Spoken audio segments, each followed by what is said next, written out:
Mbak. Assalamualaikum warahmatullahi wabarakatuh. Terima kasih pimpinan, terima kasih atas hadirnya Ketua BPKN, Dr. Amira, Dr. Mira, Dr. Vera, dan eh, Pak Sunan Kalijaga yang kita tahu ya. Nah, kapan-kapan kami ingin undang khusus karena saya lihat beliau ternyata punya konsen untuk Undang-Undang Perlindungan Konsumen. Kita perlu usulkan untuk beliau undang nanti dalam forum khusus, Pak, karena penting masukan beliau atas perlindungan konsumen. Nah, sebelum kami masuk, kami ingin sedikit menanggapi apa yang disampaikan awal. Saya perlu klarifikasi bahwa ini bukan mereka yang audiensi, tapi kami di DPR yang mengusulkan meminta kami mengundang dari kawan-kawan untuk hadir di sini. Jadi eh, memang secara langsung tidak ada yang kami amatin, memang tidak ada seperti kata Pak Hakim tadi rekomendasi dari mereka soal RUU Perlindungan Konsumen. Tapi sekali lagi RUU Perlindungan Konsumen ini kami dorong adalah dalam rangka mengakomodir kegundahan hati masyarakat, salah satunya yang kami amatin dari kebetulan hari ini ya dari industri kosmetik, besok juga ada dari sektor tekstil dan sebagainya. Nah, termasuk kami sampaikan yang jauh-jauh dari Jawa Timur, kami akhirnya punya potret yang lebih luas untuk bagaimana RUU Perlindungan Konsumen untuk wajib untuk segera kita tindak lanjutin. Itu yang pertama. Nah, jadi apakah tadi yang disampaikan oleh kawan-kawan tidak penting buat kami, apalagi kami coba tadi, takutnya saya terlalu ini kurang independen, saya tadi coba tanya kawan-kawan, penting buat kami, Pak.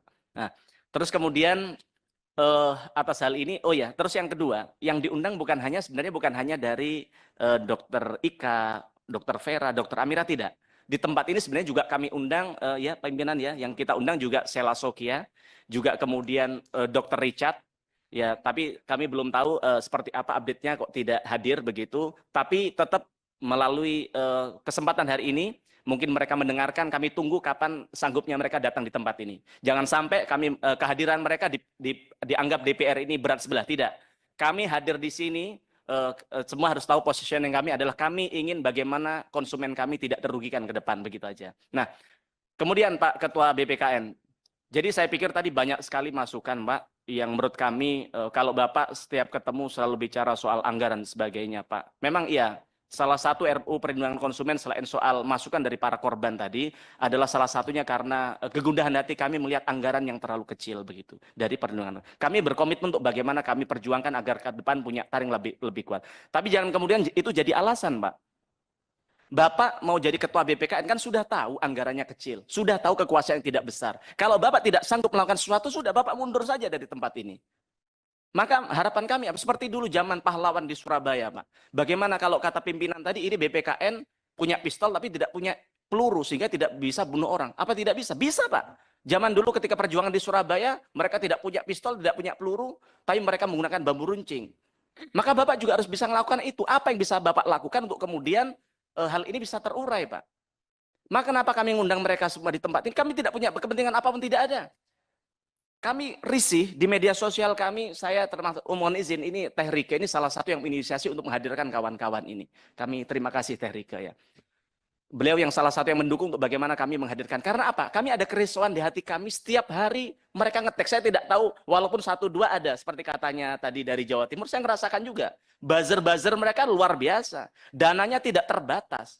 Kami tahu itu siapa. Dan salah satunya adalah yang datang, yang kita undang di tempat ini, tapi mereka tidak hadir. Dan kami tunggu kehadiran mereka di tempat ini. Jadi maksud kami apa? Jangan sampai kemudian, oh ya kami terima kasih juga dari Steam Cell tadi Pak. Betul, kami banyak dapat pencerahan, kami pengen kapan undang secara khusus Bapak ke sini kalau ada waktu ke depan. Nah, ya gitu. Nah, jadi maksud kami apa BPKN? Kenapa kemudian hadir Dokter Ika, Dokter Vera, Dokter Amira, sampai kemudian sebegitu terkenalnya mereka? Karena ada kegundahan hati di masyarakat, mereka tidak punya ruang harus mengadu kepada siapa. Mohon maaf, seperti mereka tidak dibayar loh Pak untuk negara Pak. Mohon maaf, sekecil-kecilnya mohon maaf, tanpa murasi hormat kan Bapak ada anggarannya. Mereka tanya, tidak ada anggarannya Pak. Tidak ada anggaran untuk itu. Tapi maksud kami apa? Ketika terjadi hal seperti ini artinya apa? Ada kegundahan di hati masyarakat. Mereka tidak punya ruang untuk bagaimana menyampaikan ini ke siapa. Ya. Akhirnya siapa yang dirugikan? Konsumen. Begitu juga dengan produsen. Maka kenapa kami undang Sela Sokia di tempat ini, kami undang namanya Dr. Richard di tempat ini, untuk menyampaikan versi mereka seperti apa sih. Jangan-jangan disampaikan di sini tidak benar. Mohon maaf, Dr. Amira bukan Tuhan. Dr. Ika juga bukan Tuhan yang bisa menghakimi orang, kan begitu. Juga bukan wilayahnya sebenarnya. Maka sebenarnya kita undang mereka untuk sebenarnya seperti apa. Jangan-jangan yang dirugikan adalah mereka.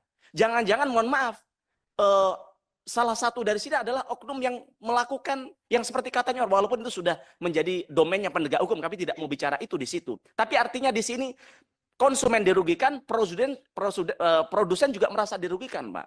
Maka artinya apa? Sekali lagi RUU Perlindungan Konsumen ini bukan hanya sekedar undang-undang, tapi bagaimana memperkuat BPKN. Tapi kemudian kalau ini diperkuat terus, Bapak tidak punya komitmen, buat apa? Mohon maaf, tadi ketika ada paparan, mohon izin, salah satu dari, saya tidak mau nyebut salah satu dari BPKN, HP-an saja, Pak. Kami jadi sedih di tempat ini. Ya Allah, kami ini jauh-jauh, mohon maaf, kami mengupayakan ada RUU Perlindungan Konsumen karena kami waktu itu mendengar dari Bapak yang soal anggaran dan sebagainya. Tapi kemudian kamu mau berjuang, kami juga ingin mendengarkan dari Mas, tapi kemudian Bapak tidak mau menyerap apa keinginan mereka. Jadi artinya kami pertanyakan keseriusan Bapak dalam soal ini apa. Nah, kemudian kami minta tanggapan dari Bapak, ya kan. Jadi sebenarnya yang dilakukan oleh para para influencer yang ada di tempat ini sebenarnya apa yang sudah Bapak lakukan dari apa yang sudah mereka ini sudah dengan tulus hati melakukan. Jangan sampai kemudian karena Bapak tidak fokus dalam menjaga konsumen kita, kepentingan konsumen kita, kemudian ada peluang untuk melakukan pemerasan tadi itu, Pak. Yang itu sekarang sudah ada salah satunya yang jadi tersangka, artinya memang ada bukti, memang ada pemerasan. Artinya apa? Kenapa ada pemerasan? Karena tadi mereka ada ruang untuk melakukan itu. Termasuk di sektor makanan kemarin yang saya sampaikan soal Code Blue. Kenapa kemudian Code Blue melakukan pemerasan? Yang katanya walaupun sampai sekarang belum ditindaklanjuti sampai dengan hukum. Maka di forum ini kami minta itu untuk segera ditindaklanjuti juga, ya kan? Agar tidak kemudian ada pedagang-pedagang kita yang mereka sudah merintis kuliner dari A sampai Z kemudian akhirnya mati gara-gara direview oleh orang-orang yang punya modus dan tujuan motif ekonomi begitu, Pak. Jadi kemudian soal ini kami sedih tadi soal pengaduan konsumen sektor obat dan makanan 2021 11 bahkan 2025 hanya satu. Padahal Dokter Ika tadi ribuan tadi yang ditemukan di situ.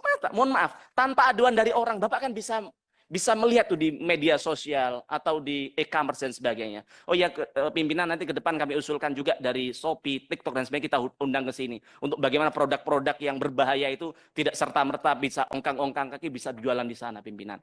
Itu aja pengantar dari saya. Jadi sekali lagi semua yang hadir di sini kami sampaikan terima kasih banyak dan jenengan semua kehadiran di sini saya pastikan tidak akan sia-sia. Kami kawal, kami buat untuk bagaimana undang-undang bisa bermanfaat untuk konsumen. Matur nuwun, assalamualaikum warahmatullahi wabarakatuh.